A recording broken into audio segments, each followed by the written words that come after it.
Hello bachcho, let's read the question. The question says activation energy of a chemical reaction can be determined by option A determining the rate constant at standard temperature, option B determining the rate constants at two temperatures, option C determining probability of collision, option D using catalyst. So first of all, let us check the key concept of the question. The key concept of this question is that relation between rate constant and activation energy was given by Arrhenius और ये होती है आर्रेनियस equation. यहाँ पे के जो है ये होता है रेट कांस्टेंट, ए जो होता है वो होता है आर्रेनियस फैक्टर या फिर फ्रीक्वेंसी फैक्टर, और e to the power minus E A by R T जो होता है वो फ्रैक्शन ऑफ मॉलिक्यूल होता है हैविंग एनर्जी इक्वल टू और मोर देन एक्टिवेशन एनर्जी। अगर हम अलग अलग देखें इन सबको तो ई ए जो होता है इट रिप्रेजेंट एक्टिवेशन एनर्जी,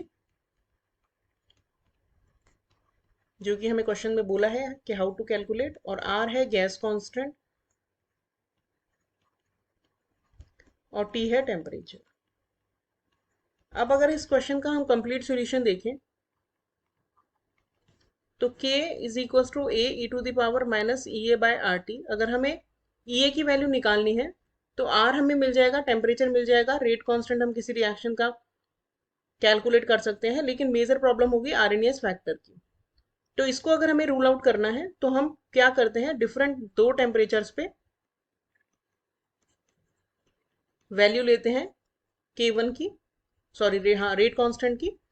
तो क्योंकि ए कॉमन होगा, टेम्परेचर चेंज हुआ है, आर रेट कांस्टेंट है वो सेम रहेगा, एक्टिवेशन एनर्जी सेम रहेगी, तो बाकी सब फैक्टर्स जो हैं वो कॉमन फैक्टर्स रहेंगे। तो हम ए को रूल आउट कर सकते हैं। कैसे कर सकते हैं, लॉग के वन निकालेंगे, लॉग लेंगे, लॉग लेने से ये इस तरह से हो जाएगा। इसी तरह से के टू के लिए अगर हम निकालेंगे, दूसरे टेम्परेचर पे हमने रेट कांस्टेंट लिया है,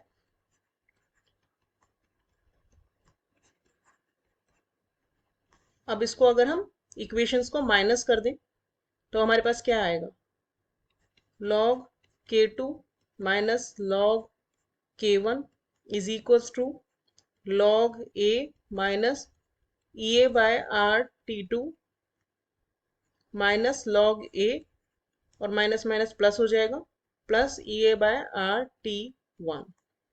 लॉग ए यहाँ से कैंसिल हो गया और लॉग के टू बाई के वन इस तरह से भी हम लिख सकते हैं इसको, is equals to E A by R, यहाँ पे 2.303 और आएगा जो कि मैंने स्किप कर दिया। तो यहाँ पे 2.303 भी आएगा क्योंकि लॉग ले रहे हैं हम, ln अगर हम लेते हैं तो उस टाइम पे नहीं आएगा, लेकिन लॉग के केस में आएगा। तो 2.303 हम कॉमन ले लेंगे, ई ए बाय 2.303 आर कॉमन ले लेंगे, तो ये हो जाएगा 1/T1 माइनस 1/T2। तो इस तरह से अगर हम दो अलग अलग टेम्परेचर्स पे कांस्टेंट की वैल्यू निकालें तो we can easily calculate E A, क्योंकि आर जो है गैस कांस्टेंट है जो कि जिसकी वैल्यू कांस्टेंट होती है, हम इजीली निकाल सकते हैं। दो टेम्परेचर हमें पता ही है जो हमने डिसाइड किया रेट कांस्टेंट निकालने के लिए, रेट कांस्टेंट की जो भी वैल्यू आएगी वो पुट करके we can calculate the activation energy using this equation. So हमारा करेक्ट ऑप्शन होगा option B. Hope you understood the solution well, thank you.